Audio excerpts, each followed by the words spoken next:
Diego, o que você faz na vida? Eu sou professor de computação na Unicamp. De computação na Unicamp. Você é especialista em quê? Em criptografia e segurança computacional.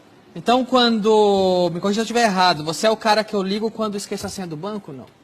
Às vezes. Às vezes? Na verdade, eu sou o cara que projeta mecanismos para que o sistema seja mais resistente, aquela senha seja armazenada de maneira segura, ou quando o usuário utiliza aquela senha, não existe uma possibilidade dela vazar, por exemplo. Você é um especialista em segurança da informação. Sim. Pelo que eu entendi, você defende que a urna eletrônica é tão confiável quanto os políticos que se elegem com ela?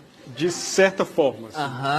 Para dar um pouco de contexto. No Brasil, a gente adota um sistema que é chamado na academia de primeira geração, porque ele depende do registro da contagem puramente eletrônica dos votos. A gente está depositando toda a confiança numa equipe de programadores que produz o sistema que faz parte da autoridade eleitoral, né? No caso o TSE. Todos os outros países que adotam um sistema de votação eletrônica, eles usam sistemas que produzem também um registro físico do voto, por exemplo, em papel.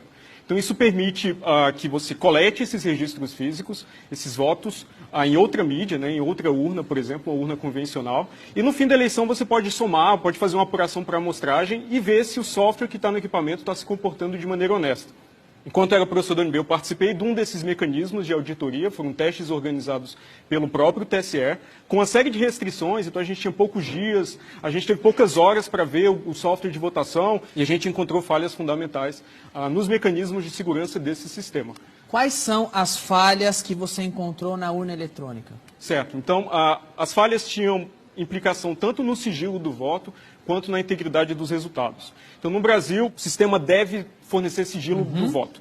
E é uma responsabilidade da autoridade eleitoral organizar eleições de maneira que o voto seja secreto. E fica fácil saber quem votou em quem pela urna eletrônica? O que nós descobrimos foi o seguinte, executamos um experimento, né? Primeiro tivemos acesso ao código-fonte da urna, né? Que é o que os programadores escrevem, buscamos nesse código-fonte vulnerabilidades muito bem conhecidas já na área, então conhecidas na época há 17 anos, e encontramos uma vulnerabilidade fundamental no único mecanismo que protegia o sigilo do voto. Vou explicar. Quando a gente vota na urna eletrônica, os votos não são armazenados na ordem que eles foram depositados. Então, a urna eletrônica vai armazenando os votos de maneira embaralhada. Exatamente quando a gente vota em papel e as cédulas vão caindo fora de ordem. Para embaralhar e manter o sigilo, você não sabe que o número 1 votou em X, o número 2 votou em X. Exato. Embaralha. Durante os testes, nós descobrimos que reverter esse embaralhamento era muito fácil e dependia apenas de informação pública. Então, a gente conseguiu fazer isso durante os testes, mesmo com todas as restrições, para uma eleição simulada lá, com até 950 votos. Você está me dizendo que não é nada difícil quebrar o sigilo de quem votou em quem? No sistema que nós, na versão do sistema que nós analisamos em 2012, era trivial descobrir em quem o primeiro eleitor votou, o segundo eleitor votou e assim por diante. Sem, no entanto, descobrir quem era o primeiro, o segundo e o terceiro eleitores. Mas essa informação, por exemplo, pode ser obtida por um mesário malicioso que monitora essa informação. Além disso, o sistema de votação também armazena a hora que cada pessoa votou.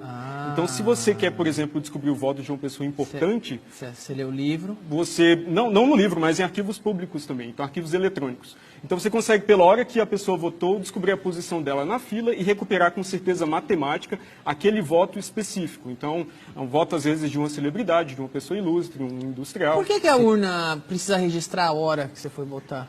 Eu não sei. Talvez eles queiram, por essa hora, monitorar quanto tempo, em média, cada eleitor demora votando. Mas daqui de onde eu estou, de leigo, me parece que é muito fácil tirar o horário do voto, por exemplo. Sim. E há 17 anos não tiraram. Então, daqui de onde eu estou, de leigo, me parece que é porque querem deixar uma brecha, um motivo existe para isso. E não me parece que é um bom motivo. É muito difícil separar malícia de incompetência nesses casos, né? Então, nesse caso, o que eu posso concluir é que essa informação não há necessidade, eu não vejo necessidade de registrar essa informação. Bem, era uma característica do sistema que nós observamos. E aí, malícia e incompetência, falou em coisa pública no Brasil, anda junto. Pois é. Adulterar voto é fácil ou difícil na urna eletrônica? O teste com sigilo do voto a gente pôde executar experimentalmente. Então, a gente simulou uma eleição, recuperou os votos em ordem e mostrou que era perfeitamente factível. Desculpa, só pontuando aqui, outro item. Sigilo, facílimo quebrar, segundo os testes. Sim, agora, demonstrado experimentalmente. Manipular o voto, alterar o resultado de uma eleição através da urna. Exato. Então, nós encontramos as condições que permitem um agente, tanto interno quanto externo, manipular o software que é executado nas urnas eletrônicas. Não necessariamente com uma intervenção manual em cada sistema, mas em alguns pontos, às vezes, que distribuem o software para várias urnas. Para quem mais leigo como eu, o que é um agente interno e o que é um agente externo? Um agente interno é alguém que trabalha na justiça eleitoral. Então, ele tem certa prerrogativa, certo privilégio de acesso ao sistema. Que seria, no caso, um infiltrado de um partido. Poderia ser, sim. Ou do governo, ou de outro partido, que um agente malicioso, um agente malicioso privilegiado, por exemplo. E o externo? O externo seria alguém que, às vezes, ele pode ter sido um ex-programador, um ex-funcionário da justiça eleitoral, mas ele é financiado por um partido político e não está dentro da justiça eleitoral. Ele é da máquina ou do governo ou de outro partido? Não, é do TSE? É um autônomo. Alguém que pode ser pago para fraudar uma eleição. Então, basicamente, o que protege o software de votação, que é instalado nas urnas, país afora, é uma chave criptográfica, é um segredo. Idealmente, a gente deve ter um segredo distinto para cada urna, porque é exatamente a mesma analogia das chaves, né? A gente não tem as mesmas portas, a gente não compartilha segredos de chaves entre portas de casas distintas. Cada porta tem a sua chave. E o que a gente observou é que 500 mil de equipamentos, todas as urnas eletrônicas, compartilham o mesmo segredo.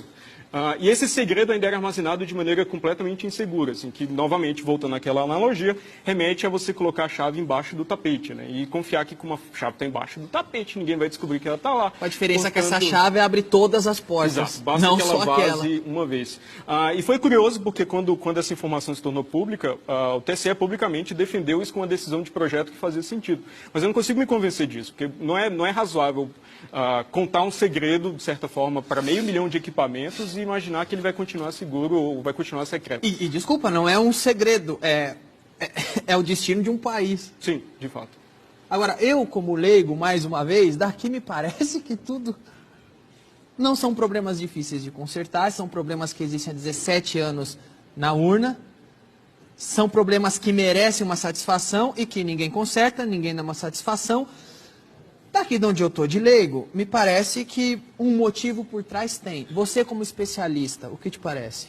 O que eu observei, esses problemas, essas vulnerabilidades não são tecnologicamente avançadas. São coisas que eu ensino para os meus alunos de graduação a não cometer. Estudantes em formação conseguiriam resolver os problemas da urna eletrônica que há 17 anos o TSE não resolveu. Sim, talvez não da melhor forma, né? Mas melhor do que está hoje. As soluções estão nos livros texto, não são soluções tecnologicamente sofisticadas. Assim. O TSE defende muito que a gente precisa no Brasil de um sistema sem nenhum tipo de registro físico do voto.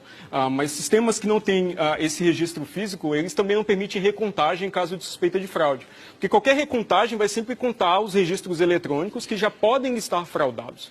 Então você precisa de um registro físico conferido pelo eleitor para poder fazer uma recontagem e tentar descobrir se o software foi adulterado ou não, por exemplo. E o que impede de uma urna eletrônica gerar um registro físico ou então de votar da forma eletrônica e também na forma tradicional?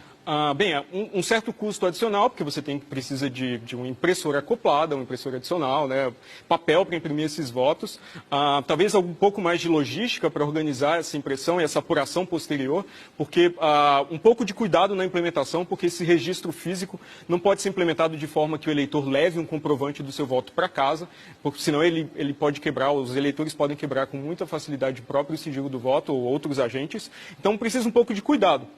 Mas é assim que funciona em todos os outros países. Então, eu não entendo por que o Brasil necessariamente tem que ter eleições menos transparentes. Esses são mecanismos de transparência eleitoral. Então, para citar um exemplo recente, quando máquinas de votar, também de primeira geração, né, com apenas registro eletrônico dos votos, na Índia foram demonstradas vulneráveis, a Suprema Corte de lá determinou que, a partir das eleições desse ano, todos os equipamentos teriam que produzir registros físicos do voto. E no Brasil, o entendimento é o contrário, é que qualquer registro físico do voto ameaça, por algum motivo, quanto mais transparente ficar, pior é aqui. A característica mais importante de qualquer sistema de votação é transparência, as características, né, são transparência e confiabilidade, onde o segundo é um pouco o resultado do primeiro. Né? Então, transparência talvez seja a característica mais importante. Então, essa agilidade nem entra. É desejável, mas não adianta nada você ter apuração ou totalização muito rápida quando você não consegue ter um nível de confiança razoável no que você está somando, né, nos votos que você está somando. Eu queria fazer outra... Um outro registro eletrônico seria igualmente deturpável, sei lá, se na hora que você votasse, registrasse na urna, mas também registrasse em algum outro lugar? Ótima pergunta. No Brasil, o TSE alega que esse arquivo dos votos embaralhados, que eles chamam de registro digital do voto, é um mecanismo de recontagem. Mas ele é produzido pelo mesmo software, pelo mesmo programa que soma os votos. Então, se o atacante toma, o adversário, o fraudador, né, toma controle do software que conta os votos, ele também produz um registro dos votos embaralhados que é compatível com aquela contagem. Então, você precisa de uma outra mídia, de fato, até para aumentar o custo de ataque, porque agora o atacante, o fraudador, tem que manipular de maneira compatível vários registros e também você tem uma trilha verificada pelo eleitor, no caso, independente da trilha eletrônica, dos votos armazenados de maneira eletrônica, rápida, igual, né? e que tem fraudes, também tem possibilidade de fraude, mas todas elas são visíveis, né? Porque envolvem você subtrair papel, sumir com lona, que eram fraudes que aconteciam na eleição com cédula no Brasil e deixavam testemunhas, né? Uma eleição puramente eletrônica não deixa testemunhas para a sociedade nos fiscais eleitorais. Só precisa de um cara com uma chave para alterar onde ele quiser.